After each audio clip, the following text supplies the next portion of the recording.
48 heures à parcourir la Roumanie par les pistes et ça sans 4x4. C'est le défi que je me lance cette semaine et je pense que ça va être patate. J'espère juste ne rien casser sur le van. Et avant qu'on commence, oublie pas, abonne-toi et like la vidéo. Ça coûte rien et ça permet de soutenir ces petites aventures. Allez, c'est parti.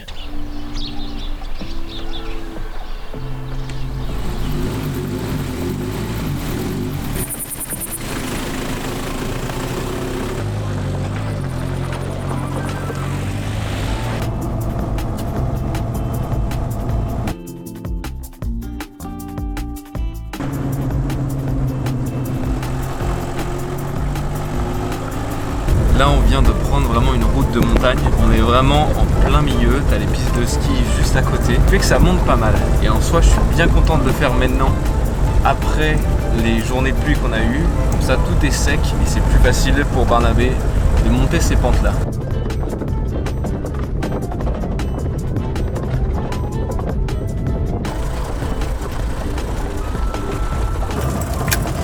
Tu vois, c'est ça que j'aime bien aussi avec Barnabé, c'est qu'il a une première qui est incroyable. En gros, il y a un gros frein moteur. Ce qui est un énorme avantage quand tu te balades sur les pistes. Ça permet de limiter l'utilisation des freins qui, à force, chauffent énormément. En plus de ça, c'est quand même ultra rassurant dans les descentes.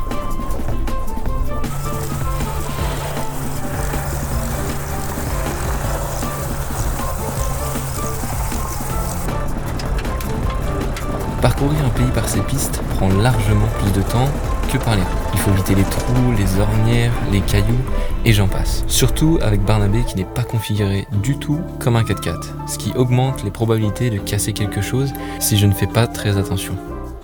En revanche, le plus, c'est que grâce à ça, on s'engage dans des parties vraiment isolées du pays, amenant avec elle des paysages fabuleux et un sentiment d'être seul au monde.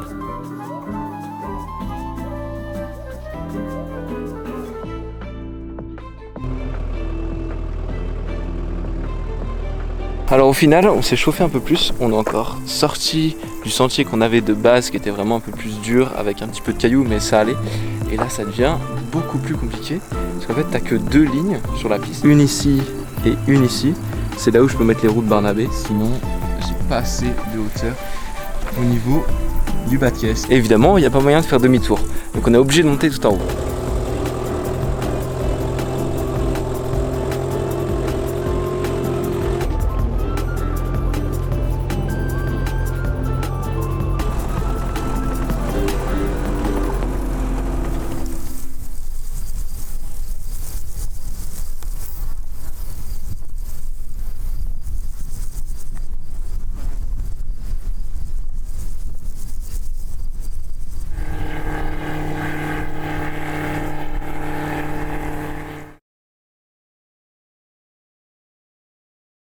J'en profite aussi pour checker un petit peu en dessous de Barnabé, voir si j'ai pas fait de bêtises.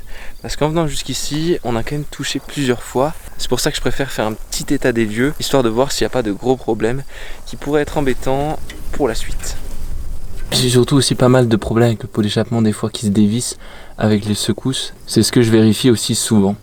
Après par contre le plus gros problème de ce van quand je suis comme ça dans les pistes, c'est le carter d'huile qui se situe juste devant parce que c'est la pièce qui je pense est la plus proche du sol. C'est pour ça que je fais super attention quand je pars comme ça dans les chemins, de bien mettre le milieu du van le plus haut possible pour pouvoir éviter de taper dans les cailloux ou de taper dans la terre directement parce que le carter d'huile c'est quelque chose qui pète assez facilement et j'ai vraiment pas envie que ça m'arrive sur une piste au fin fond de nulle part.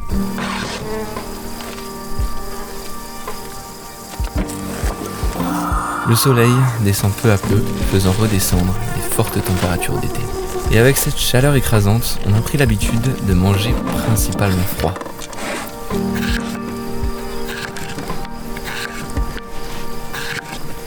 Ce qui est en soi bien plus confortable.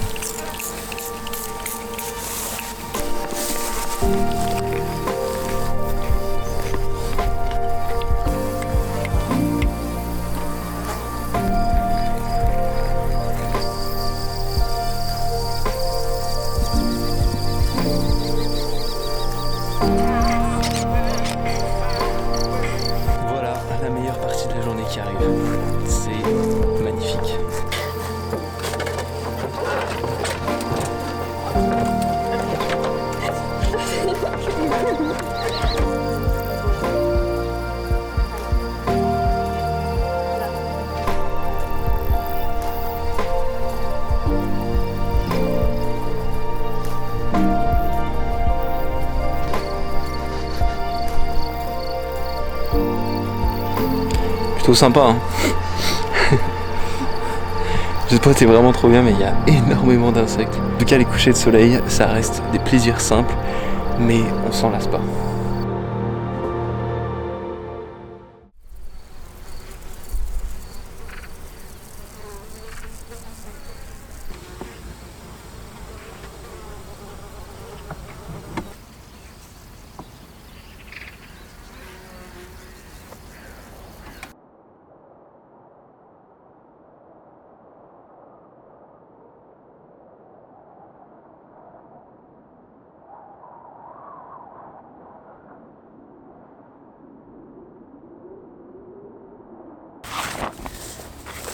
Ce matin, je vais regarder un petit peu ce qu'on va pouvoir faire aujourd'hui. Et pour ça, j'utilise Wikiloc, une application qui te permet de voir des tracés GPS en 4x4. Bon, évidemment, comme tu le sais, Barnabé, c'est pas un 4x4. Mais sur cette application, tu peux mettre des filtres et choisir des itinéraires qui sont faciles et modérés. Et ceux-là, en vrai, normalement, ça passe à peu près. Et si j'en trouve un qui me plaît pas mal, ce que je vais faire, c'est qu'après, je vais aller checker dans Google Maps en version satellite pour pouvoir avoir une vision de tout l'itinéraire et du tracé. Et comme ça peut t'aider dans ta décision de savoir si ça passe ou pas. Ou alors, quand il n'y a pas beaucoup de tracés dans la région, je fais que du satellite. Par exemple, hier, tout ce qu'on a fait, c'était du satellite. Pour commencer aujourd'hui, je pense qu'on va continuer en fait le chemin qu'on avait commencé il y a déjà quelques kilomètres, qui va nous amener gentiment, je pense, à un moment donné, à une ville. Et après ça, je pense qu'on fera un petit peu de goudron pour pouvoir retrouver une autre entrée de piste sur une partie un peu plus au sud. Je voulais vraiment resserrer aussi ma galerie avant de partir parce que ça fait déjà depuis le début qu'on prend quand même quelques pistes et je sens qu'elles bougent de plus en plus.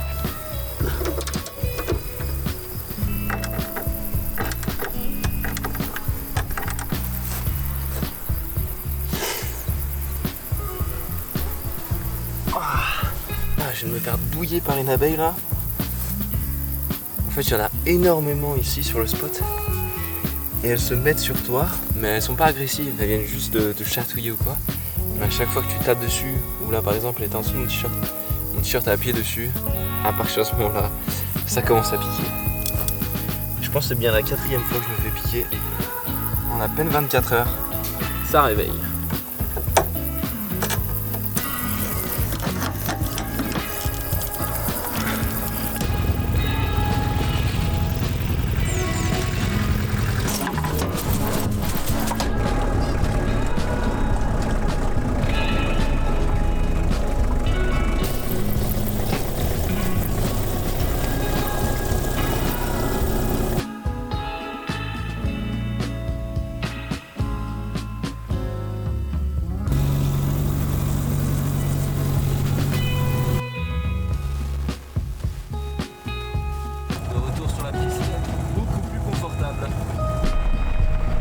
Et sur cette piste, un peu au milieu de nulle part, je trouvais ça étonnant qu'on retrouve des barrières de sécurité sur le côté de celle-ci. Les cailloux tapent continuellement contre les passages de roues et les montagnes laissent peu à peu place à des énormes champs. Typhon de 3.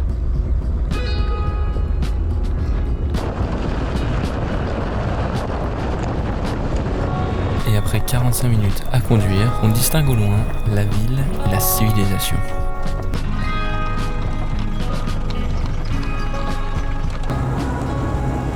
Et on ne s'attarde pas vraiment. Le but, traverser la ville pour pouvoir rejoindre plus vite une nouvelle piste.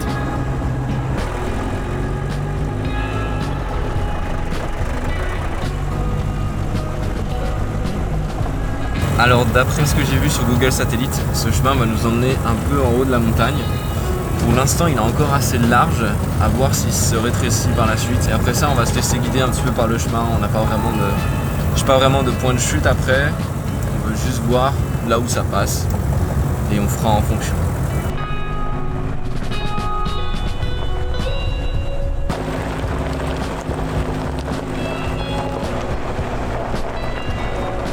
Et vu qu'on n'est vraiment pas pressé, on en profite pour se faire des petites pauses dès que le chemin devient un peu plus large pour ne pas gêner le passage.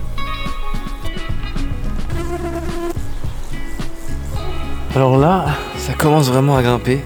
on monte de plus en plus dans la montagne. Mais comme tu peux le voir, le chemin est quand même assez large, donc pour l'instant ça reste assez facile. Là en fait on vient de rencontrer un 4x4, donc c'est des personnes du coin, et ils m'ont dit attention, en haut c'est vraiment très pentu. Du coup ils ont préféré rester derrière moi et me laisser passer devant pour voir s'ils allaient passer. Donc, on va voir. Je sens que ça va être marrant. Ah oui putain ça monte de ouf.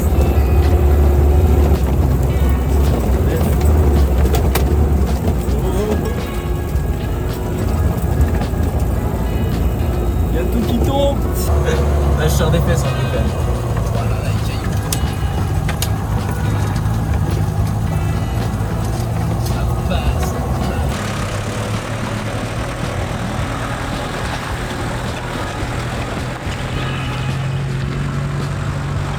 On leur a demandé si ça passe après et que c'était juste cette portion là.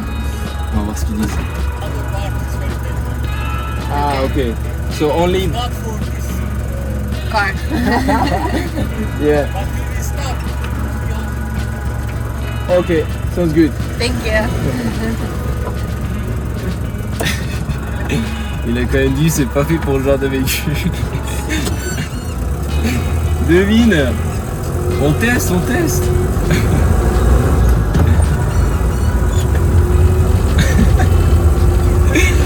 Oh là là. Alright. Vitesse, boulot, freinage. Et on va mettre des cailloux.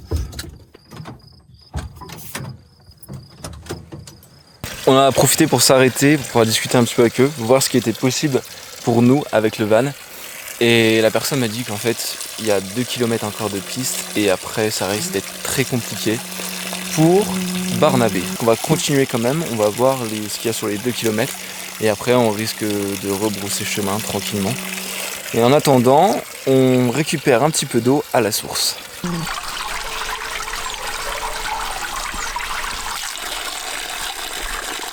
Il nous a dit que c'était la meilleure du coin.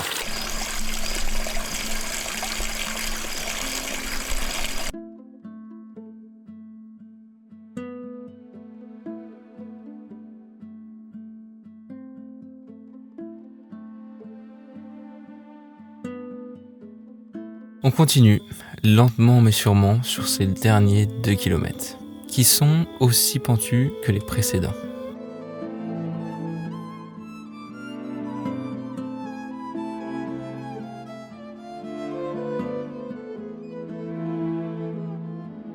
Et une fois arrivé sur cet énorme plateau, comme la personne nous l'a gentiment annoncé, la route va s'arrêter pour nous.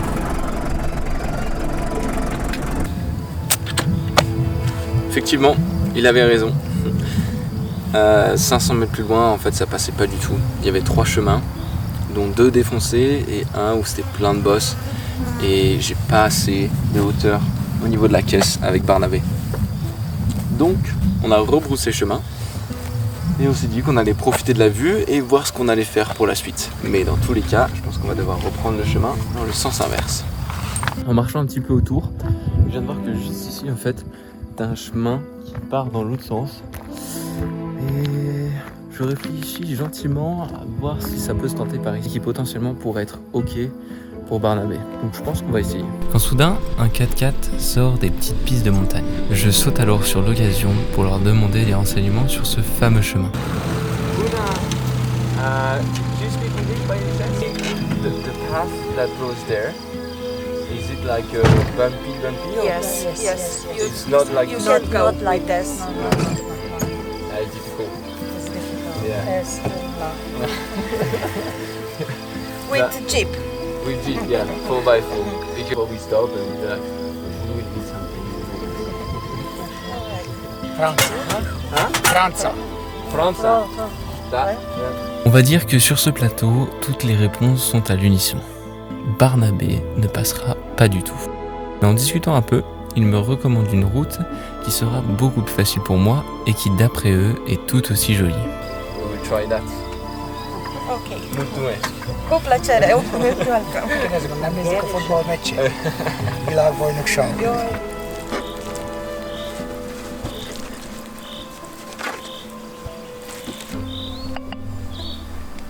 Et c'est un peu déçu qu'on reprend la route dans le sens inverse, en direction de la piste qu'on nous a recommandée.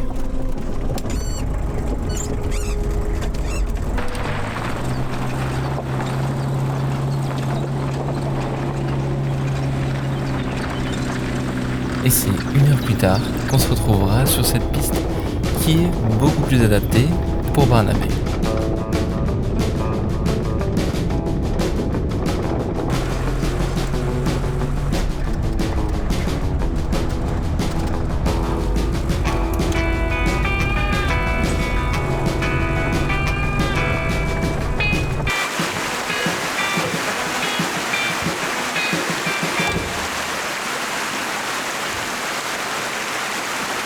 On a fait déjà presque 5-6 km sur cette piste que les gens nous ont conseillé et franchement, elle est incroyable.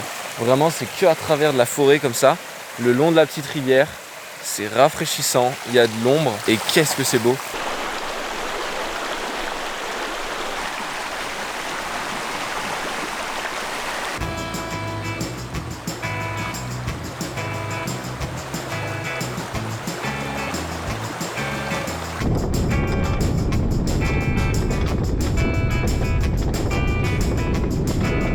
Ce qu'on essaie de voir, c'est essayer de trouver un petit spot pour ce soir, parce qu'il se fait déjà 18h.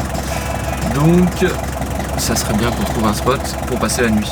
Mais le souci ici, c'est qu'on est vraiment dans une vallée et il y a juste la piste et c'est tout. La rivière juste à côté. Il n'y a pas vraiment d'endroit où on peut se mettre, où on est un peu tranquille. Donc, je regarde sur la carte, voir si on peut pas changer l'itinéraire. Parce qu'on peut voir, on va essayer à gauche.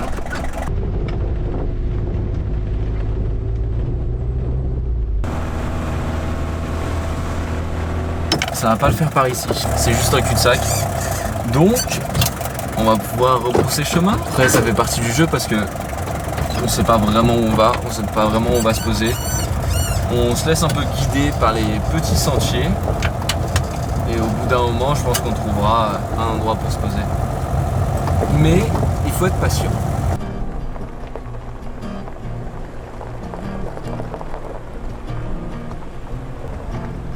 Les heures passent, les kilomètres aussi, et on est toujours sans option pour passer la nuit. On prend alors le temps de regarder un petit peu sur les différentes applications si un spot se trouve dans les environs.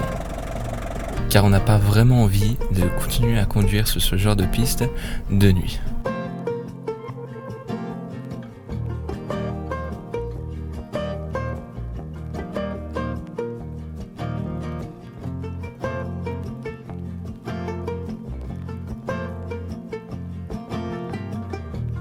C'est finalement 1h30 plus tard qu'on arrivera petit à petit à notre destination pour la nuit.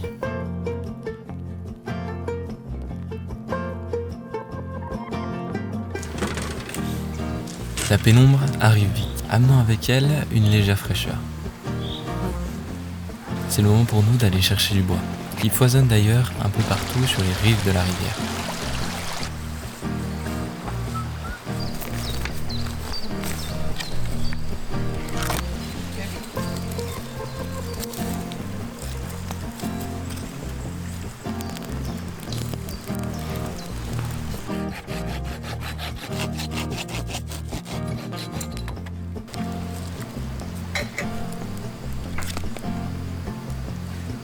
On en profite pour partager la soirée avec nos voisins de spot. Parce qu'en Roumanie, je t'avoue que c'est pas souvent qu'on croise des voyageurs.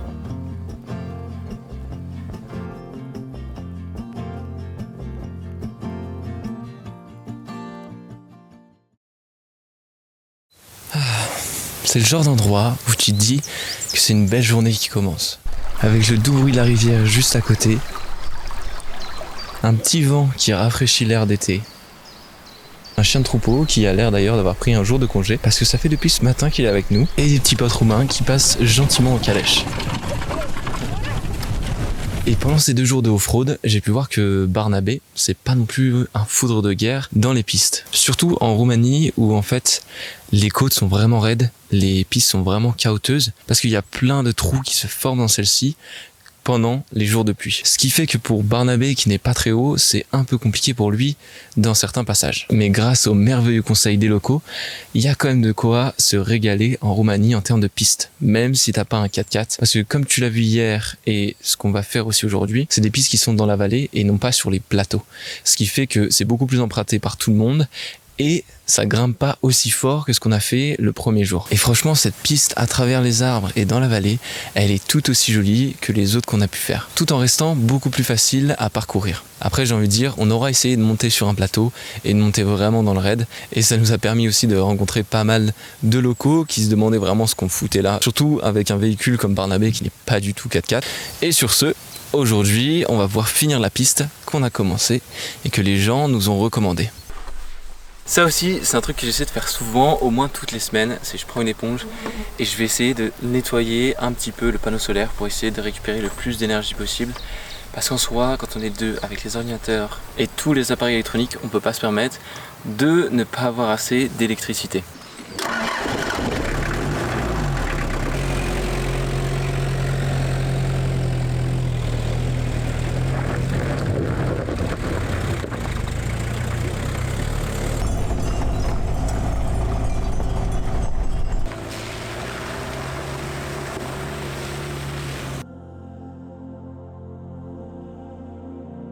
Bonne pluie d'été, on adore. Du moment que ça reste à peu près comme ça et que ça glisse pas plus, c'est parfait pour nous. En revanche, si ça s'intensifie et que la pluie commence vraiment à se déverser sur la piste, là je pense qu'on va avoir des petits soucis.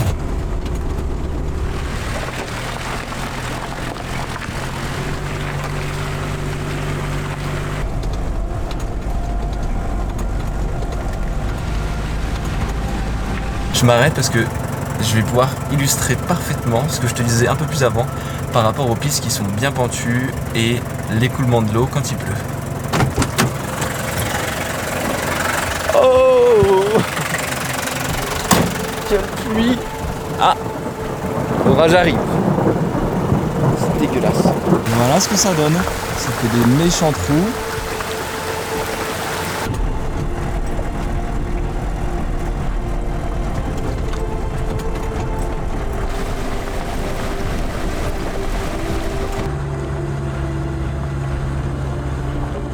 Nous voilà enfin de retour sur le macadam.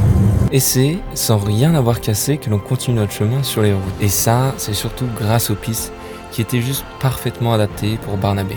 Et quand tu es à l'étranger et que tu connais pas forcément la région, c'est difficile de savoir l'état des pistes. Mais ce que j'aurais retenu de ces 2 jours, c'est que demander aux locaux des recommandations, ça marche excessivement bien. On s'arrête ensuite au premier car wash qu'on croise sur la route, car le lavage est ultra important pour pouvoir garder notre fidèle monture en bonne santé. Et c'est avec ça que je te dis à la prochaine, la bise.